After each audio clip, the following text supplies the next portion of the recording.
Hello everyone. Today we are here with the Cowboy Poetry Committee. If you guys could introduce yourselves. Sure, I'm Steve Conroy. I'm on the executive board and I've been involved with the gathering for over 25 years. Hi, I'm Nancy Fusco. I'm co-chair. I've been involved with Cowboy Poetry for over 20 years. And I'm George Wheat, the other co-chair of the gathering. My wife and I have been involved with the gathering for a little over 20 years as well. So. All right. Well, can we kind of go into the background of the gathering? What is the Cowboy Poetry Gathering, and if someone could talk about the history of that? Well, the initiative of the gathering started with John Shaver and Bud Strum back in '93, and the city was looking for things to attract and draw people to come to Sierra Vista. And John had tried several different things, Indian gatherings and that sort of thing. And then in the late part of the winter season, which is about the February timeframe, a lot of the artists, the poets, and the musicians who are ranchers had kind of a quiet time because it was past cattle and sheep cares. So they started up the gathering in '93, and it was a really small event. But eventually it grew to over 1,300 people coming to the gathering. And the whole idea was to introduce part of our own American culture to the people in this community because it had such a rich history. Part of which, of course, was the storytelling and the music that was associated with those periods. So that's kind of how the gathering was initiated, and the gathering grew and grew, and then eventually we got to a point where it's a genre that young people don't really know a whole lot about, and so that's what we're trying to do, is reintroduce it. Mm-hmm. And what are some ways you guys are reintroducing this cowboy gathering to younger people and people in our county? We had, for a number of years, starting in the third year, retired Brigadier General Bud Strum, who was a cowboy poet in his own right, started up a program in the schools where we went into many of the schools in Cochise County in the fall of the year and talked to them about the Western culture, cowboy culture, and about writing poetry. And it's part of their English curriculum, if you will. So the schools welcomed us in, and Bud would go out, or a couple of other artists would go out and talk to the kids around the county in the fall and encourage them to write their own original poetry. The schools then would take all the submissions from the students, and it was in the 3rd through 5th grade for elementary, 6th, 7th, 8th for middle school, and high school, 9th through 12. They'd take the best of those from that school and submit them to our committee, and we would judge them and select the best poems. So we had 5 top winners and a couple of honorable mentions in each of those categories, and we would pick the best. And the students then learned something about the cowboy culture. They learned the words, and then they also expanded their knowledge of the English language in writing. After we did our selections, those winners then would get published in a little book we called the Saddlebag of Poems. It was a collection of the students' original work so that they could put on their applications for college or resumes that they were a published artist. But and we would sell those to the audience when they came for the gathering. But the kids would then get coached in how to present their poem. And during the gathering, they would be reciting their poem from memory in front of the audience. The top 3 would perform with professionals on stage at the headline shows, and the others, and all the students would perform on Saturday morning in one of the venues that we had at Buena High School when we had the gathering. So that's how we're trying to get it into the younger generation, mm-hmm. and teach them about their Western heritage. Oh, in the later years, we've always brought in some younger artists But we've brought in some really vibrant, enthusiastic young people to perform. And we've had them perform in various places in the mall, and in hopes that it might garner some interest by people in that music if they see, rather than, not to stereotype anybody, but the typical older performer, but now they've got this young, very vibrant young lady there that's performing. Maybe it might generate some interest and bring people into the gathering that way as well. So we're hoping that will continue to go, and we can get more.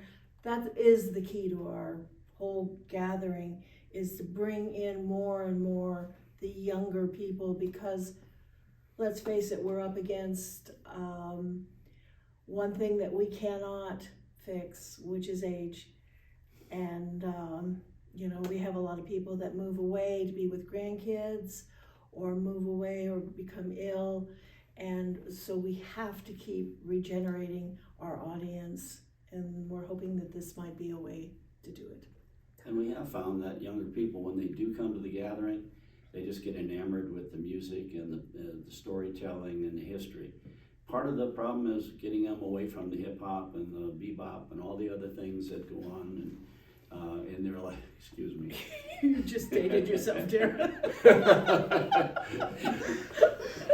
But to give them the whole idea of introducing this genre back into the community, to give them an idea of really a way of getting a taste of their own history here in Arizona.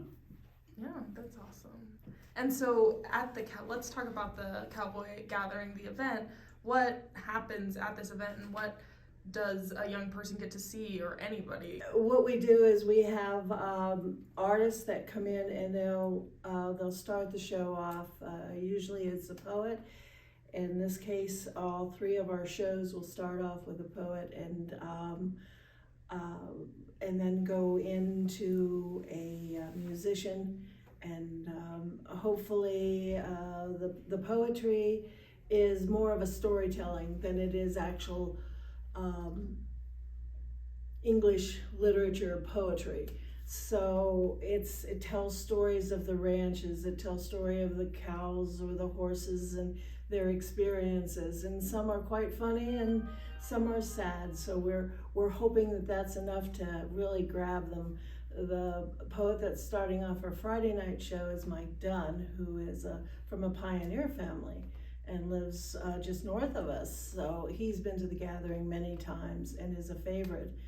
And then we have the Sonoran Dogs, which will bring on excitement through their music, and that gets people moving and enjoying it and having a grand time. So we have another artist that's coming, Miska Paget. She's a veterinarian, and in her own work, what she does around ranches, and she's a large animal vet, which is basic those that work with the ranchers. And she's just a hoot. She'll be a lot of fun. So, and then we've got Susie Knight. Susie Knight will have you rolling on the floor and laugh. She's a stitch in herself. So, but the shows are the 9th and 10th of February. I don't know if you mentioned that before. And they're gonna 2 shows in the evening, 7 o'clock out at the K Palace, and then a matinee at 2 o'clock on Saturday. Tickets are available on our website, cowboypoets.com, and it's easy to get to, easy to purchase, and it's a very straightforward but fantastic entertainment. In the other 2 musical acts, Steve's and Nancy mentioned the Poets, and our Friday headliner, the Sonoran Dogs. But on Saturday afternoon, Randy Houston, who is a multiple International Western Music Association Male Performer of the Year, will be performing. And then on Saturday evening, the current IWMA Entertainer of the Year, Doug Figgs, will be on stage. So this is our 31st gathering, and after 30 years, we were experiencing a reduction in our audience, attendance.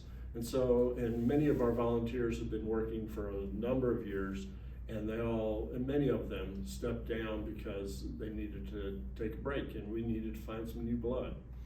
So we took a year off last year. We're coming back this year as our 31st gathering, and we've retooled it, going to a new location, and only gonna have these 3 headline shows that Steve's mentioned. As opposed to what we used to have, which was a day-long, on Saturday, day-long event.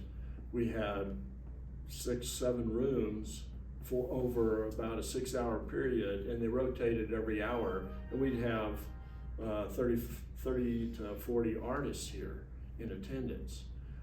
This year, we're starting small and see if we can re-energize our audience and get participation. The venue, the Cape Palace Theater, is a beautiful place, wonderful event hall, but it is a small hall. It only seats 100 people. So if you want to come and you like cowboy poetry and Western music, get your tickets early. I am now. Right, exactly. But it sounds like a great event. Super exciting. What do you guys plan to do moving forward after this event with cowboy poetry for people and like continuing to put it into the county? Part of it is to introduce it to people, and a lot of times it's just getting them to come and see it. So one of the things we're working right now with the city to see if we get a date for their summer activities, which are the Thursday performances that they do throughout the summer. If we can lock in a date for that, then we'll bring in 1 or 2 really top-notch Western artists, and that will give us a way to introduce it to the community, where they might not necessarily come to see it at a show, but they will come see something that's free in the park where they can come and sit and just listen. So that's kind of our way of trying to advertise it. It's also our gift back to the community, because we'll be paying for the whole event, and but it'll be a way of introducing it back into Sierra Vista. So when we first started off, we had audiences up to the 1,300 over in Buena. In fact, they would open both pods, if you're familiar with that, and those would be full too. So it's a great venue, great genre, but it's just getting people to be aware of it. So in fact, you could go on YouTube, you can look up Randy Houston or any one of our artists, and most of them have some of their music out there. Randy Houston has one he released not too long ago called The Storm, which that'll get you, and then there's a couple others that are pretty dramatic, so anyway. Yeah. And after all of this, what's your guys' goal for people what do you want them to leave with when they leave a show? Pure, just joy and happiness. They've been entertained.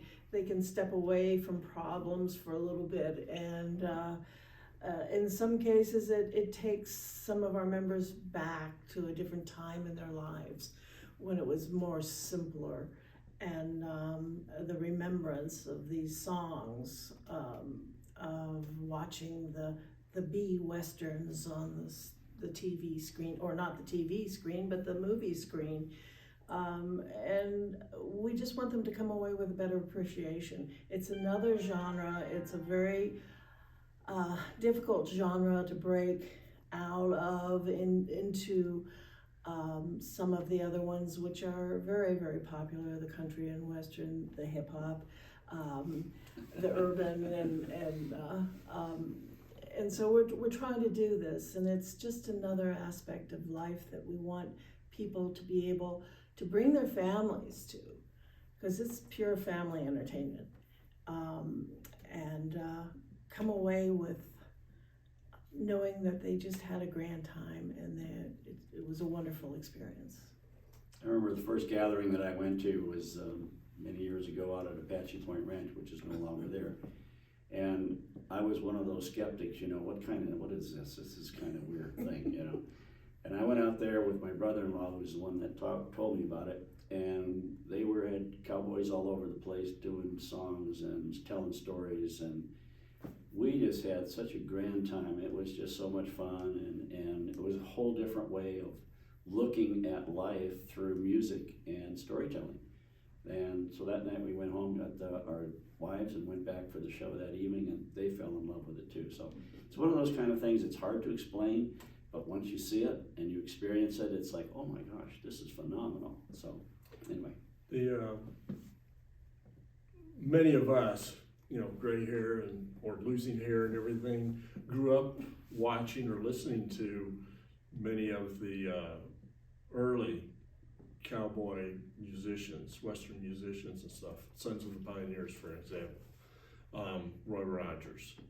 So through the student program, we're hoping that we would get some of the parents, and we have gotten a few, to participate as volunteers with us, to keep this alive and keep it going. But yeah, we really enjoyed singing. You memorize these just because you've heard them so many times. You know the words to the song, and they're very nostalgic, and they just bring lots of good memories to mind. And our theme this year is Back in the Saddle again, and that's one of the old classic songs from Gene Autry, and it just shows what we're trying to do. We're back in the saddle. We're trying to bring this back to life again. It's Bud Strom who got us involved. My husband, who was also a co-chair, Bob Fusco, worked with Bud Strom up on post, and Bud was, when he got involved with the gathering, was always trying to get Bob to come. I was very reluctant to go to gatherings just because I never appreciated it, never liked it. We started going because Bob wanted to experience it a little bit before he got involved in it. And it was like, oh, well, this isn't quite as bad as I thought. And then we've just become immersed. And it becomes part of your life. It's a family. Mm-hmm. I mean, the cowboy poetry family. I have friends all over the world that I would never have known if it wasn't for cowboy poets. Mm-hmm. So the other unique thing about our event, and always has been this way, is that it's very personal, very one-on-one. So literally, if I were performing, you in the audience would not be very far away. And in the small rooms and the small venues, it's like sitting in your living room listening to the artist perform. So it's not one of these things where you go into a big auditorium and you watch them on the movie screen because you can't see them on the stage. It's one-on-one. The other thing that's unique is that most of our artists they live the life. They're cowboys, they're ranchers, they're vets, they're connected with the Western life, and so the stories they tell are about what their experiences have been, whether it's with the cattle or the sheep or the ranch itself, and so it's very personal kind of storytelling. It would be just as if I were sitting here telling you about my life as a child or as a young adult working on a ranch. So Steve hit on something there, that it's very personal. The other aspect of our gathering that I'm not sure too many other gatherings do is that for our artists that come, especially our featured artists, we try to put them in homes with host families. And many of them over the years, they have become like family. When they come, they want to stay with the same family again. And those people who open up their homes to receive these artists are great supporters of ours, and they get a lot out of it as well. So when we talk to these artists, instead of them being the celebrity that you can't approach or whatever, no, these are like going to see Steve or Nancy. I mean, we're on first name basis with many of our artists, and they ask how we're doing. We catch up on their family and everything year after year. So our gathering has become very much a family event, not just for the entertainment value, but for the actual reconnecting with these artists. in fact, when they heard that we were starting up again, I don't know how many calls George got from artists all over, like, can we come, can we come? Mm-hmm. So the whole idea is the artists are ready to perform and ready to participate. we just have to round up an audience for them. And so that's what we're trying to do at this point in the game, is to encourage and to raise that enthusiasm within our community. The thing that surprised me over all the years, we were operational for 30 years, there's still a lot of people in Sierra Vista who have never been to the gathering, which has always baffled me. It's probably one of the best entertainments around, and getting people to come was just interesting challenge. So. And you don't have to be from Sierra Vista. No. Anywhere. Anywhere. Southern Arizona, we have people come in. Well, you know, you have your snowbirds that come down, and many of them come down here specifically to come and attend the Cochise Cowboy Poetry and Music Gathering. So it is, we have entertainers that come from us, from Canada, from Australia, from some of the states back east. So it's a international event, It is. if you will. Yes, it sounds. We also have a Facebook page that they can go to and follow us on that as well, and we put all the updates on it. We also share other gatherings information on the Facebook page, and we do little clips. They can go in and they can see some clips from Randy, some of his new releases, so it's just another way to communicate, and it has a link directly to our website as well. So, Perfect. you know. Yeah, we'll make sure to link your guys' Facebook in our caption, so anyone who's watching this can go straight to your Facebook page, and make sure you get your tickets early, because it sounds like Very it will good. sell out early. We hope. Yeah, I mean, it sounds like a great, entertaining event. We're actually going to have Steve do a song for us at the end of this video, so you guys can get a taste of cowboy poetry. But is there anything else you guys would like to add before we end our video? Just come and join us. See for yourself how much fun it is, and spend a couple hours with us. If you're young and you're looking for a unique date, this is the opportunity to really impress your friend. And the K Palace is a great place, and we are so appreciative of Tommy Kelly and everything that he's doing for us as well.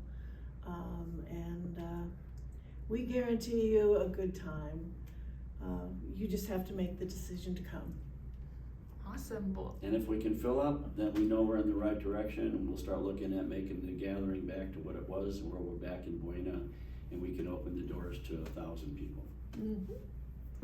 all right. Well, thank you guys so much for your time. Once again, we'll have everything in the caption for you. Make sure you come out and support cowboy poetry. Well, thank you. This is probably one of the oldest classic cowboy songs that you'll hear, and what it is storytelling. It's what cowboy poetry and cowboy music is all about. I'm a Roman cowboy, riding all day long. Tumbleweeds around me sing their lonesome song. Nights underneath the prairie moon, I ride along and sing a tune. See them tumbling down, pledging their love to the ground. Lonely but free I'll be found, drifting along with the tumbling tumbleweed. Cares from the past are behind, nowhere to go but I'll find just where the trail will wind. Drifting along with the tumbling tumbleweeds, I know when night is gone that a new was born at dawn. I'll keep rolling along, deep in my heart is a song. Here on the range I belong, drifting along with the tumbling tumbleweeds. I know when night is gone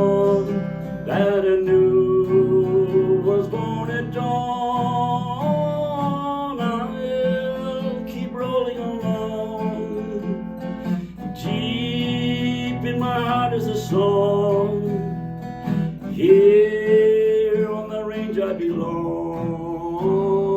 drifting along with the tumbling tumbleweeds, drifting along with the tumbling tumbleweeds, drifting along with the tumbling tumbleweeds. Tumble, tumble, tumble, tumble, tumble. I like to do a lot of poems. I have written my own poems, but there's a fellow that I like to do. His name is S. Omar Barker. And S. Omar wrote over 600 poems, actually about 2,000 poems. He had about 600 that were published in different venues.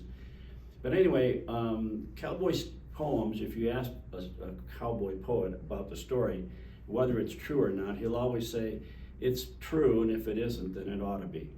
And S. Omar Barker did a poem that was called Big Windies, because when you take a story and you kind of embellish it or stretch it, then it becomes a big windy. So this one is called Big Windies. Well, they asked me what's a windy. Well, us cowboys love to spin them tales around the campfire. Now listen how them tales begin. Well, boys, I'm going to tell you about the time I hunted bear.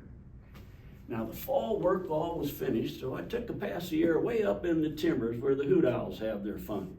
See if I could find some bear, maybe shoot me one. Well, the weather, it was warmish, so I laid down to take a nap, and I woke up late that evening when I heard a great big snap, and there beside me stood a bear. Now boys, I swear it's true. That bear took my rifle, and he snapped it clean in two. Now he threw the pieces at me as I shinnied up a tree, and then he grunted, spit on both hands, and he clumb right after me. Well, boys, it was getting mighty dark when I reached the utmost limb, but I seen that bear was coming, and I knowed 'twas me or him. Well, boys, that tree was mighty tall, and a lucky thing, no doubt, because by the time he got it clumb, old Bruin's tongue was out. Allowing through the slobber such a tongue you ever seed, it was pretty pink and limber, like a rubber singletree. Well, that's what I grabbed a hold of, and I swang him round and round, and I jerked him inside out, and I threw him to the ground. Now here's the part that's funny.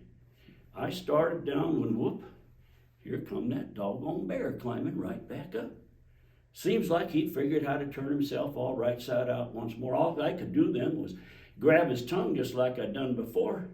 I jerked him inside out again. I heard him hit the earth, and I started squirreling down that tree for all that I was worth. Well, I no sooner started down than, by the gobs I swear, here come that bear, doggone bear. Boys, we kept right on that way until the break of day. 10 times I jerked him out inside out. Seems he wouldn't stay. Well, at least it's what I figured. But as soon as it was light, I seen what I've been doing, boys, all through the dark of night. There lay upon the ground below my words, please do not doubt. Not one, but 10 dead grizzly bears, all turned plumb wrong side out. Well, Big Windies are those tales us cowboys like to spin around the campfire when the night begins to blows in. About the famous Pecos Bill, cyclones in his loop. About the famous ring-tailed wowzer and the barbed wire tail kadoo. But those stories around the famous cow stamp are only cowboys catching grizzly bears in camp. Big Windies.